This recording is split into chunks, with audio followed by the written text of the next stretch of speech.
Pokemon is a magical game that connects people of all races, genders, nationalities, and age. It's actually incredible, and when I was invited to go to Pokemon Worlds 2024, I couldn't believe it. Just like I couldn't believe how I almost ruined the entire trip. It's 4:26, and my flight starts boarding at 4:30. I overslept. I just made it through security, but I made it. So on the way to Honolulu, got my Bulbasaur hat, my Pokemon trainer, crossbody. We're good. We're headed there. Stress. My hometown has a smaller airport, so it's easy to get in and out, and after a quick layover in Dallas and a 12-hour travel day, I finally arrived in Honolulu, but I still had to check into my hotel. So I just landed in Hawaii, and I realized something absolutely crazy. I forgot all of my physical credit and debit cards. So I don't know how I'm gonna get into my hotel. I'll keep her updated, but I might be sleeping on the beach. I spent the whole day running around Honolulu, going from the hotel to Target to finally finding my bank, who let me take out the cash and use that as a security deposit for my hotel room. I was drained, sweaty, and really mad at myself. I had basically wasted day one and only had a few events I could check out. Walking into the venue, everything was an absolute dream. So many people there with a love for Pokemon, I honestly felt right at home. Luckily, there were some VGC games still going on, and I was able to catch Niels Dunlap take a huge win over Zitko. I love VGC mainly because of Wolfey, but also because of Pokemon Showdown. I have been playing this game for years, so seeing professionals take on a huge stage like this and play the game I love was surreal. I hung around the venue for a bit and decided to go home to shower and eat and get a better and even earlier start to my day 2. The next morning started early for me at 6 a.m. After a trolley ride through Honolulu, we ended up at the convention center for something amazing that none of us expected. We got to step on the Pokemon World stage. We were there very early, so the venue wasn't even open yet. Regardless, the spirit of Pokemon was there. It was an honor to set foot on a stage where so many competitors gave their blood, sweat, and tears to be number one. Day 2 at Pokemon Worlds, we're here behind the scenes, we're on stage. It's probably the closest I'll ever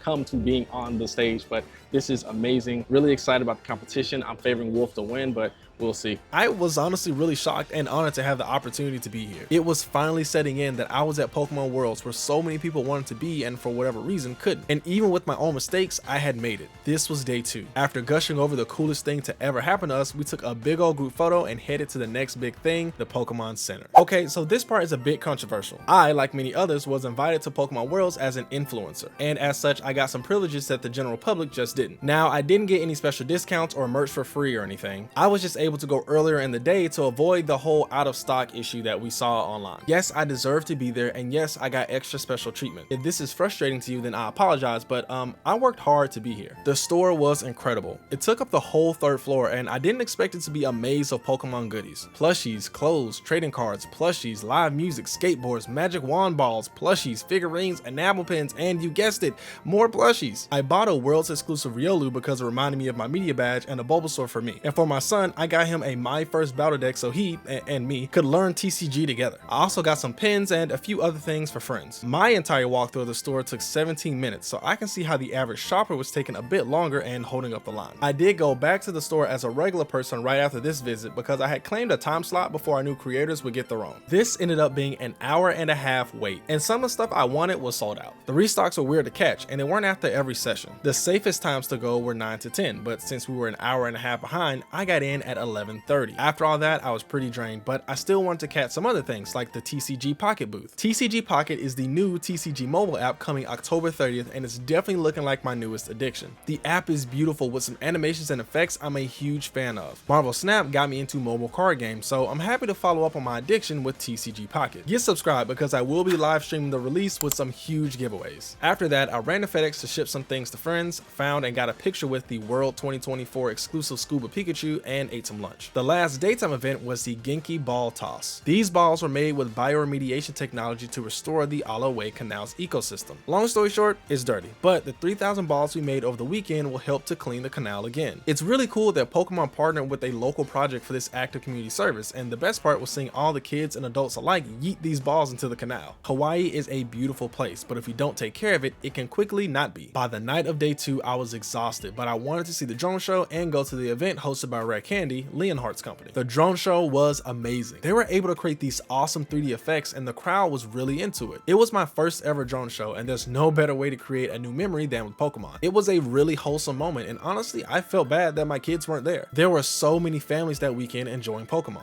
It's insane to see the game I grew up with inspire a new generation of kids. After the drone show, I hopped on my electric scooter and scooted to the hotel where the Rare Candy Trade Night event was. I had met Leonhardt earlier and he was so nice, along with all the other creators I had missed out on meeting day one. I got to trade night early and walked around for a bit, but with nothing to trade, I decided to leave. The event had gotten so packed that they were turning people away, and since I didn't have any cards, I didn't want to take up space. I was starving, so I got some sushi and drinks at this all-you-can-eat sushi restaurant and walked back to my hotel to prepare for my final day at Worlds. My morning started late, but that's because everyone was exhausted from the weekend and had no plans to do anything. I chilled in the media room making videos with other creators and watching the final day of all the competitions. I did sneak off to the Pokemon Museum after lunch and honestly it was way cooler than I thought. I got to see the complete history of Pokemon Worlds and take a trip down memory lane of all the mainline generational Pokemon games released on the various hardware over the years. There were promotional plushies, TCG cards, backpacks, and more displayed in this area. It was honestly really cool and I was honored to be a part of history by being at Pokemon Worlds in 2024. Speaking of history, it was time for the TCG Masters Finals and I had gotten there just in time to see Fernando Cifuentes from Chile take it all as the top Pokemon TCG player of 2024. The crowd was absolutely electric and his home country's chant rang out from the audience and we all celebrated this historic win. He later went on stage with all the winners and runners-up from junior, senior, and masters divisions. He had to be incredibly proud and it was probably a top 3 moment of his life. But now it was time for the VGC competitors. The juniors and seniors played with all their might and we were finally down to the masters. Yuta Ishigaki from Japan versus Luca Ceribelli from Italy. Yuta was running a Calyrex Ice team with Iron Valor. Amon no one had expected to get this far, and he was going up against Luca's Miraidon. Amon we had initially seen get overlooked, but earned his place in the meta towards mid-season. Yuta hadn't gone up against a Miraidon all tournament, despite it being a very popular mon. Luca took round 1, and it became apparent that Yuta really didn't have an answer to his Miraidon. But Luca had counters to Calyrex Ice, and with it requiring so much setup, and Miraidon basically hitting the field ready to KO, he really didn't stand a chance. Round 2, Yuta gave us an incredible show and got the score to 1-1, but it all came down to this final round to decide the Pokemon Master of the 2024 season. Yuta unfortunately lost, and Luca amazingly won. It was incredible to see two guys at their level go at it. I know it's just a video game, but that was an absolutely amazing display of the game I love. I don't know if I'll ever compete competitively, but it was euphoric seeing those guys on the stage wage digital war with each other. After the winners got their trophies and the crowd finally settled down, we got some closing remarks from Mr. Ishihara, such as new cards, Gigantamax coming to Pokemon Go, the TCG Pocket release date, and the location of Worlds in 2025 and 2026, Anaheim, California, and San Francisco,